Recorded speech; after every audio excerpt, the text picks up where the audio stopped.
Hello everyone, this is Accounting Education channel and today we'll be talking about cash flow statement.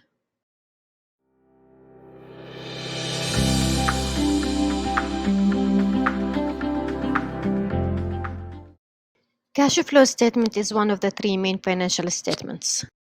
We talked before about income statement and we mentioned that it's showing the result of business operation over a period of time. And we talk about balance sheet and we mentioned that it's showing snapshot of the business financial position at a specific point of time. In today's video, we'll talk about cash flow statement, which is very important because it will tell you how the company is managing its cash. What about the cash line in the balance sheet? This line will tell you how much actually business has cash. And in comparative balance sheet, you can see how much increase or decrease you're having versus the previous year. On the other hand, cash flow statement will tell you how the cash came in and came out from the business. And this is important because this will give you an idea how well the company managing its cash position. And if it's generating enough cash to pay its obligation and fund its operating expense. Cash is lifesaver for the business. If the business is not able to pay its lenders, employees, or pay the taxes, it will be seized eventually. And cash flow statement is important for the investors because it will help them to determine whether the company is having solid financial position by understanding where the money is coming from and how it's being spent. And also it will help the creditors to determine if the company will be able to pay the debts or not. Now let's have a look at the format of cash flow statement. Cash flow statement consists of three main sections. First section is for cash flow from operating activities.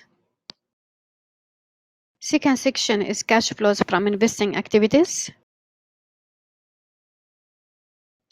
And last section is the cash flows from financing activities. Adding up all these sections together will give us net increase or decrease in cash.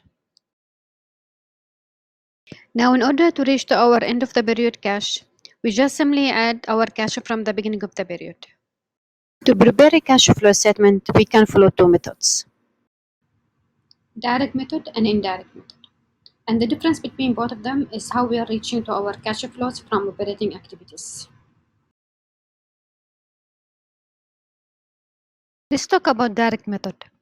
In direct method, we take the actual cash inflows and outflows.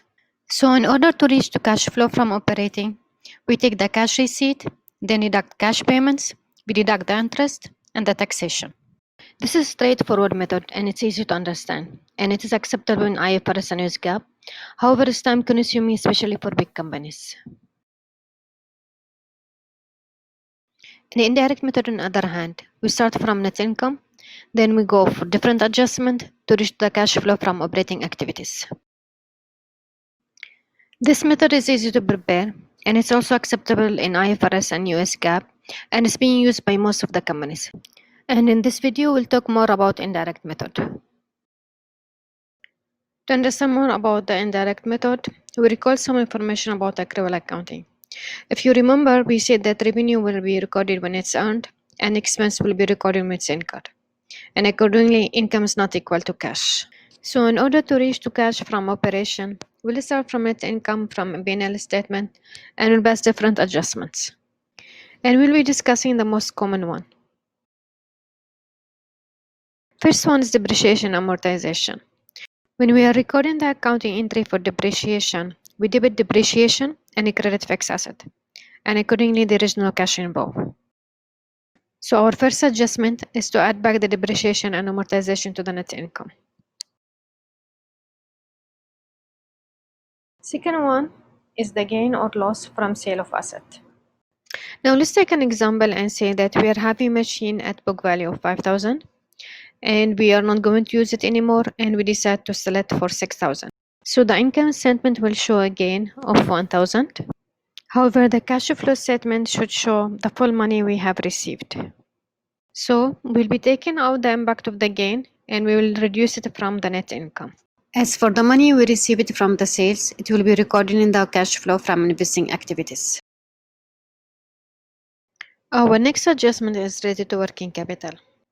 Now the general rule is if the inventory or receivable got an increase, we will have negative adjustment, and if they got decrease, we will have positive adjustment, and for liability it will be otherwise. Let's start with the inventory.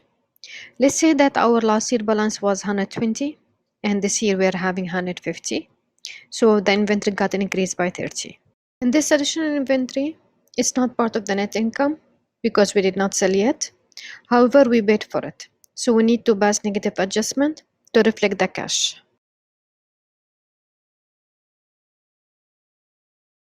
Moving to receivable. Let's say that our last year balance was 100 and now we're having 120. So again, we're having an increase of 20. This increase impacted our net income because the revenue earned. So we need to take it out and we will pass negative adjustment. Now for liability, you will be using the opposite way. So let's say that last year we had 140 and this year we are having 180.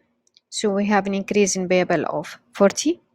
This increase will be in our favor because it means that we paid less cash and will pass positive adjustment to reflect the impact of this. Now to summarize, we say that we'll start from net income, then we add depreciation and amortization, we deduct the gain, we add the loss, we deduct any increase from inventory or receivable, we add the decrease in inventory or receivable, and we add the increase of payable, and we deduct the decrease of payable. One very important point to mention is cash flow from operation is very crucial indicator about the quality of the business earning. A business with good positive number has more reliable business model, less issues in funding the operation, and even expansion. In order to keep positive cash flow from operation, we need to ensure that we are having positive cash income. And we need to ensure that we are having good control in working capital. Because higher working capital means we are freezing more cash, which can be used in more beneficial ways. Now let's move to cash flows from investing activities. This will include all the cash related to property, plant, and equipment, and investing or acquiring other companies. Example of what we can see in this section: purchase of property, plant, and equipment, receipt from sales of non-current asset, purchase of any other company stocks, interest or dividend received.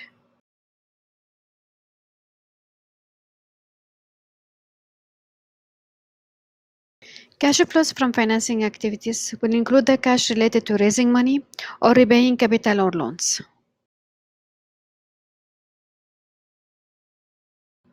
Example for cash flow from financing activity: proceeds from issuing shares or bonds, proceeds from borrowing loan, payment of loan, and paying any dividends.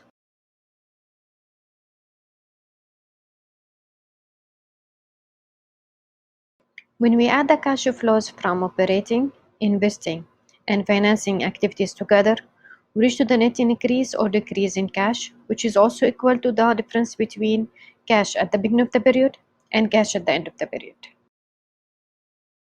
Hope this video gave you a better understanding about cash flow. Now tell me about you. Are you facing any challenges in preparing cash flow or reading or understanding? Let me know in your comments.